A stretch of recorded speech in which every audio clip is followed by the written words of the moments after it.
Norm Colbert. I am a partner and managing director at an investment bank called Petsky Prunier, which is a New York headquartered investment bank with offices in Chicago, Florida, and the West Coast. We focus almost exclusively on information, marketing, digital media, digital services. Obviously, lead generation is a big component of that. So you almost couldn't create a better conference for our firm than this one. My background prior was at a large organization, JP Morgan, where we run the conference and have all the companies come. It's almost as if we ran this conference here for us.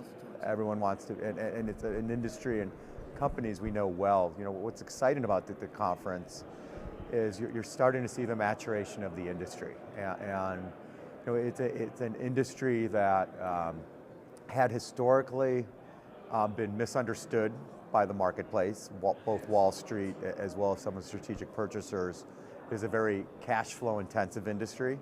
It is lead generation, which every industry is driven by sales, which is driven by lead generation.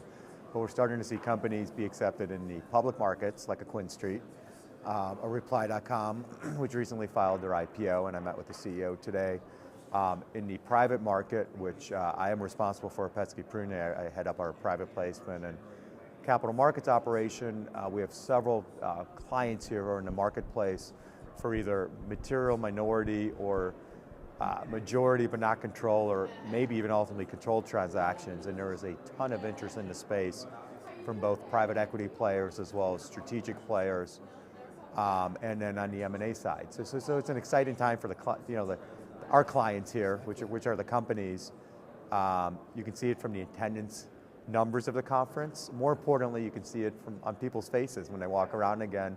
We're coming out of a nuclear winter from the financial community perspective, where people really got hunkered down, and these are the survivors, and the survivors tend to prosper in these type markets. So it's just a great feel for the financial community. Whenever you reshuffle the deck, the quick inherit the earth. Yeah, and one of the things I learned early in my career is, in down markets you build share, and up markets you harvest it.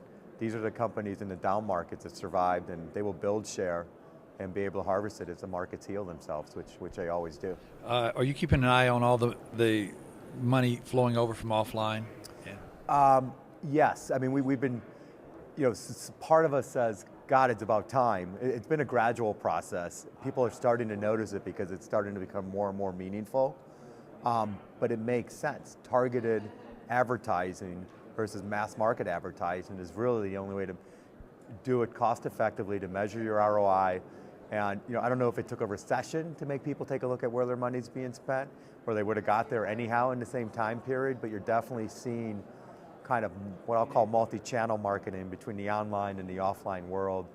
So you have from mobile advertising to your online computers, to integrating with old world advertising as well. So it's really multi-channel, multifaceted today. It's amazing. I mean, it took a while for academia to basically come in, but they basically said that one-to-many advertising is over. Yeah. That model is dead. One-to-one is here.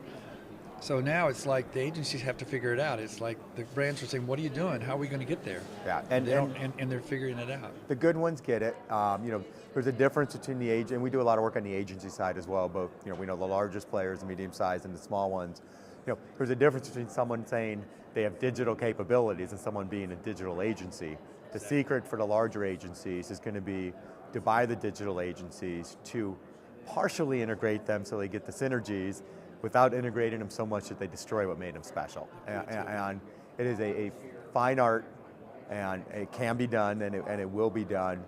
But on the agency side, if you're marketing a client today on the agency side, and you don't have digital capabilities, you're really limiting yourself to TV advertising, and that's about it. And you're going to be at a competitive disadvantage to all the other agencies out there. So TV is still is 85 billion. Yep. Other than search, we maybe have 12 billion total in the internet.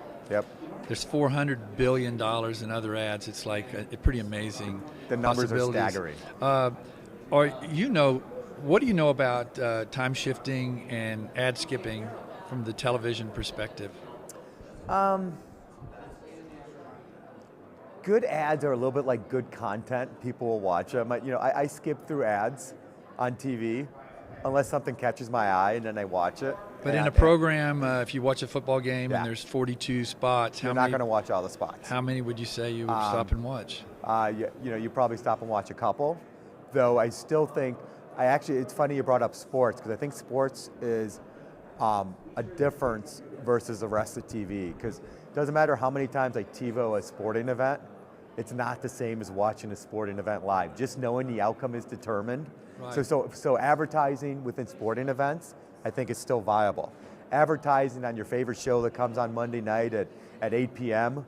is no longer viable, because whether that's live or not live, I'm going to make that adjust to my schedule, where I'm willing to adjust my schedule for a sporting event. So I may be a little unique from that. Yes, but I think I agree. I'm not the only one with it's that kind better. of philosophy. It's definitely better. And time shifting, no one time shifts sport events. But time shifting, the definition is like 24 hours. If it's less than 24 hours, it's not considered time shifting. But don't you, if you're watching a football game, either sometimes start half an hour later and don't answer the phone, or skip over halftime. I'm a purist. What about halftime? Because I'm watching it live, there's no way to skip over halftime. It hasn't happened yet.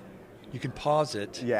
You can pause it during halftime, and now you picked up 30 minutes to pass forward in the second half. You can do that. Nearly everybody I know, even the sports purists, even the national championship, the University of Texas. That's our time to talk, because I don't allow people to talk during the sporting event. Well, there you go.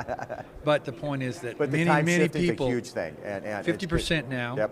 Grey's Anatomy, the number one show on television, the most expensive show.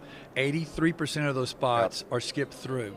It's no longer a Giphy. I mean, TiVo's got something called Stopwatch. It's a service. You know exactly what people are watching. And it's only going to increase. There's no way to fight that. Well, trend. it was in 2007, 12.5% penetration DVRs, TiVos. And it's growing 50% a year. It's going to be over 50% by the end of next year. It's mind-boggling. And if you take the paradigm is shifting. You take households that people are interested in, 75,000 plus. It's 85-90% penetration, 2 or 3 average. Because it's all being time shifted. We tend to be the people that actually have jobs and travel and do all that. So you need the time shift to watch.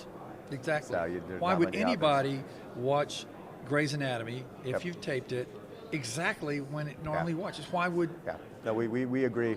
We agree with that thesis. I think that's one of the drivers. The other driver is just where you go to get entertained, to get your news, to watch sports, which is more and more online. And they used to call the mobile device the third screen. Now I call the mobile device the first screen. I read my newspapers on my mobile device. I watch clips on the mobile device. I do everything but watch major TV or sporting event on my mobile device. And when the iPad is the mobile device, then what is it going to be like? So they have to figure out the way to make the iPad fit in my pocket right there. So until they do that, they can fold the screen. It's the technology's there. I understand.